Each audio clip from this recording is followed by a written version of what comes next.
Medical কলেজের ভেতরে ambulance parking করার কোনো নির্দিষ্ট জায়গা বরাদ্দ নেই।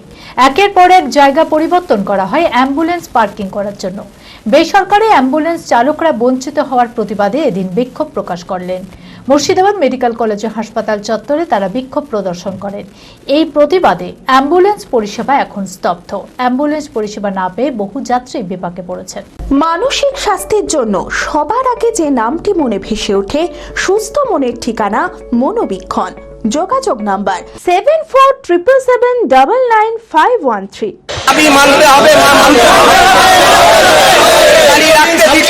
দিতে হবে। তাহলে আমরা পাবলিক পরিষেবা দিব কি করে? বেসরকারি অ্যাম্বুলেন্স চালকরা বঞ্চিত হওয়ার প্রতিবাদে এদিন বিক্ষোভ প্রকাশ করলেন। মুর্শিদাবাদ মেডিকেল কলেজ ও হাসপাতাল চত্বরে তারা বিক্ষোভ প্রদর্শন করেন। তাদের দাবি, দীর্ঘদিন ধরে তারা মেডিকেল কলেজে ফ্রি সার্ভিস দিচ্ছেন, অথচ অ্যাম্বুলেন্স পার্কিং এর কোনো নির্দিষ্ট জায়গার ব্যবস্থা করা হয় না কর্তৃপক্ষের পক্ষ থেকে। একের পর এক জায়গা পরিবর্তন করা হয় অ্যাম্বুলেন্স পার্কিং এর জন্য। মেডিকেল কলেজের ভিতরে অ্যাম্বুলেন্স পার্কিং করার কোনো নির্দিষ্ট জায়গা বরাদ্দ করা হয় না। এই প্রতিবাদে অ্যাম্বুলেন্স পরিষেবা স্তব্ধ। রাজ্যের নতুন সরকারের কাছে এই সমস্যার সুরাহার দাবি জানিয়েছেন বিক্ষোভকারীরা। বিক্ষোভটা আমাদের বিগত আজকে 25 থেকে 30 বছর ধরে আমরা মেডিকেলে পাবলিক পরিষেবা দিয়ে আসি অ্যাম্বুলেন্সের, সেই জায়গা থেকে আমাদেরকে বঞ্চিত করা হচ্ছে। দীর্ঘদিন ধরে আমাদের এই মেডিকেল কলেজে আমরা ফ্রি সার্ভিস দিই সব জায়গাতে। ওনারা নির্দিষ্ট আমাদের একটা কোনো জায়গা সুরা করে দিচ্ছেন না। আমাদের ছিল আগে সামনে অ্যাম্বুলেন্সটা রাখার যে জায়গা বলেছিলেন অলিখিতভাবে আমরা রাখতাম, সেখান থেকে আমাদেরকে বঞ্চিত করে সরিয়ে দেওয়া হলো। সেই পরিষেবাটাও কালকে থেকে এসে বন্ধ করে দেওয়া হলো। কেন দেওয়া হলো? আমরা কি ক্ষতি করেছি নাকি? এই যে দুদিন আগে যে দেখলেন যে রেল দুর্ঘটনায় যে বাচ্চাগুলো মারা গেল, আমাদের ফ্রিতে সরবরাহ দেওয়া হয়েছে। আমরা কি অন্যায় করেছি? আমাদের পরিবাররা কি অন্যায় করেছে? আমাদের ড্রাইভাররা কি অন্যায় করেছে যে আমরা মেডিকেল কলেজে আমরা থাকতে পারবো না? আমরা কি করে খেতে পারবো না? আমাদের বউ বাচ্চা নাই? আমাদের সংসার নাই? এত ড্রাইভার আছে, এত মালিক আছে, তাহলে যাবে কোথায়? আমাদেরকে একটা সুরা করে দেওয়া হোক।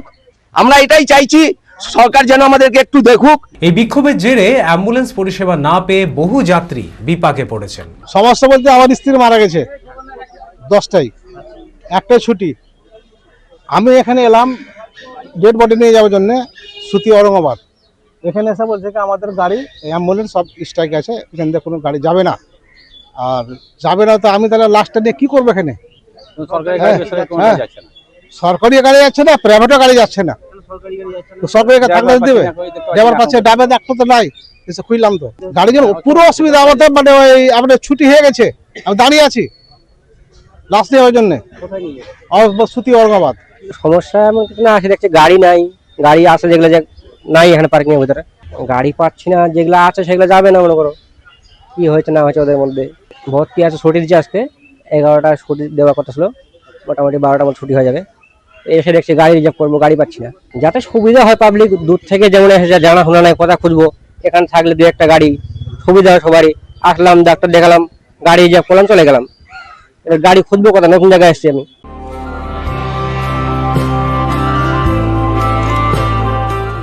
Nightingale diagnostic for better care and diagnostic মুর্শিদাবাদের সবথেকে ভরসাযোগ্য ও বিশ্বাসযোগ্য ও বিশ্বস্ত স্বাস্থ্য পরিষেবা নাইটিঙ্গেল ডায়াগনস্টিক এখন আরও উন্নত ও সর্বাধুনিক পরিকাঠামো নিয়ে হাজির। সমস্ত রোগের বিশেষজ্ঞ চিকিৎসক, রক্ত পরীক্ষা, মল মূত্র ও বীর্য পরীক্ষা, CT scan, USG, EEG, X-ray, এছাড়াও সমস্ত রকমের পরীক্ষা ও ছবি করা হয়। স্বাস্থ্যসাথী কার্ডের মাধ্যমে অপারেশন করা হয়। নাইটিঙ্গেল ডায়াগনস্টিক বহরমপুর বাস স্ট্যান্ডের নিকট, বাজার, কলকাতার পূর্বের গলি, বহরমপুর, মুর্শিদাবাদ। অ্যাপয়েন্টমেন্টের জন্য যোগাযোগ করুন 9734173232 এই নম্বরে।